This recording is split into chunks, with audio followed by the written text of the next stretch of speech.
impeachment as a remedy for attacks against the constitutional order. And let me identify just three. The president's claims of war power. What he has asserted in the aftermath of 9/11 is that every square inch of the world, including the United States, is an active battlefield, including where we're sitting at present. And that if he has a suspicion, maybe by his gut instincts or otherwise, that there's al-Qaeda or an international terrorist anywhere, he can use military force, he can impose military law in order to wage war, in his view, successfully. He can invade Iran if he thinks that's necessary to succeed in the war against international terrorism, irrespective of what this branch may do. Now that truly is an alarming power.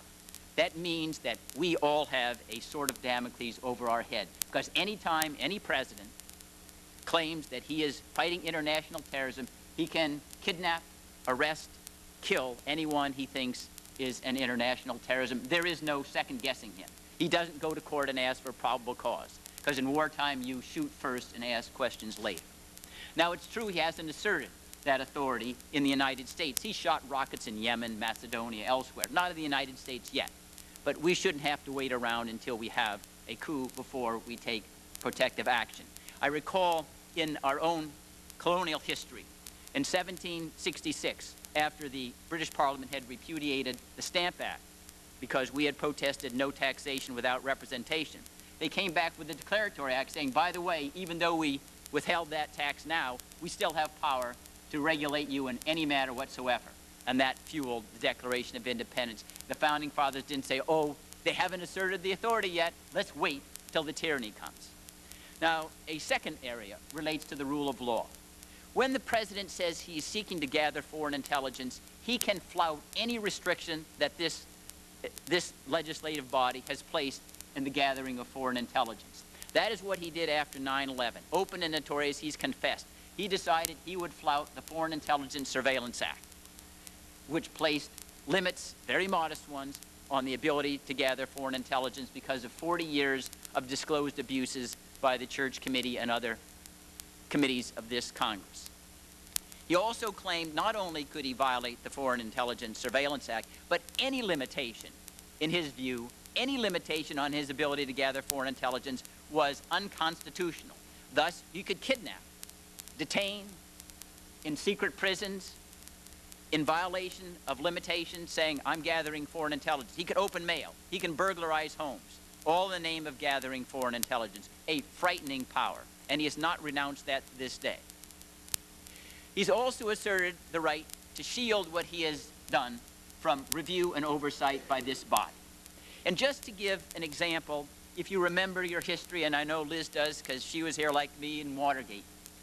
Watergate brought down President Nixon largely because a former White House counsel in the same position of Harriet Miers, who refused to show up before this committee, related to the Senate Watergate Committee Oval Office conversations he had with the President of the United States. His name was John Dean.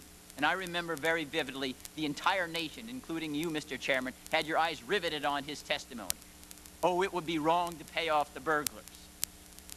And that was the reason why we restored the rule of law, because we had testimony about the Oval Office conversations. Exactly the kind of privilege that this president is asserting prevents this Congress from overseeing anything that this president might have done. Chairman, the gentleman's time has expired.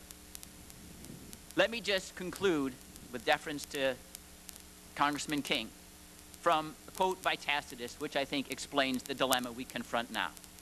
As the Roman Republic degenerated into the Roman Empire and dictatorship, he said, the worst crimes were dared by few, practiced by more, but tolerated by all. Thank you.